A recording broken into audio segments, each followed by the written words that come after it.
Welcome to face master com. யாரை பற்றி பார்க்க போகிறோம்னா அதிமுகவில் பார்த்தீங்கன்னா தேர்தலுக்கு அப்புறம் மிகப்பெரிய ஒரு தோல்வி அதிமுக அடைஞ்சுன்னா உட்கட்சியில் ஏகப்பட்ட பிரச்சனை வரும்னு சொல்கிறாங்க. ஏற்கனவே நம்ம தெரியும் சிவி சண்முகம் கேபி முனுசாமியோட ஒரு மோதல் இருக்குது. சிவி சண்முகம் ராஜ்யசபா சீட்டு வாங்கி பார்த்தீங்கன்னா எம்பி ஆகிட்டார். நம்ம தெரியும் கேபி முனுசாமி இப்போ எம்எல்ஏவாக இருக்கார். ரெண்டு பேருக்குமே பெரிய லெவலில் இப்போ ஒரு மோதல் இல்லாட்டியும் ஒருவேளை தேர்தலில் பார்த்தீங்கன்னா ஓபிஎஸ் டிடி நாங்கள் ஜெயிக்கிறாங்கன்னா கண்டிப்பாக அதிமுகவில் மிகப்பெரிய ஒரு மாற்றம் வரும்னு சொல்கிறாங்க. ஸோ கட்சி ரீதியாக அதுவும் சசிகலாம் பார்த்தீங்கன்னா மிகப்பெரிய லெவலில் மென்ஷன் பண்ணி அமைச்சிருந்தாங்க.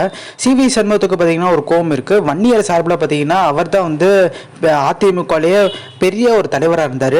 பட் இப்போ கேபி முனுசாமி பார்த்தீங்கன்னா ஓபிஎஸோட தர்மயுத்தம் பண்ண அப்புறம் ஸோ அவருக்கு போட்டியாக சண்முகத்துக்கு பார்த்தீங்கன்னா கேபி முனுசாமியும் பார்த்தீங்கன்னா ஒரு சைடில் இருக்கிற மாதிரி ஒரு பிம்பம் கிரியேட் ஆயிடுச்சு. ஸோ முதலமைச்சர் ஸ்டாலின் கூட கொஞ்சம் முன்னாடி சொல்லியிருந்தாரு அதிமுக அழிகிறதே பார்த்தீங்கன்னா கேபி முனுசாமியால் தான் துண்டு துண்டாக ஆகுன்ற மாதிரி பேசியிருந்தாங்க. ஸோ இதுக்கப்புறம் பார்த்தீங்கன்னா நம்ம தெரியும் எடப்பாடி பழனிசாமியை விமர்சித்து இப்போ இந்த தேர்தலில் பேசியிருந்தார் முதலமைச்சர் ஸ்டாலின்.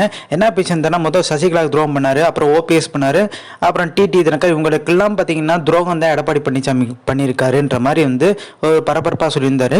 ஸோ மிகப்பெரிய ஒரு மாற்றம் பார்த்தீங்கன்னா இந்த தேர்தலுக்கு அப்புறம் வரும்ன்றாங்க. ஸோ இந்த இன்ஃபர்மேஷன் முடிச்சா லைக் ஷேர்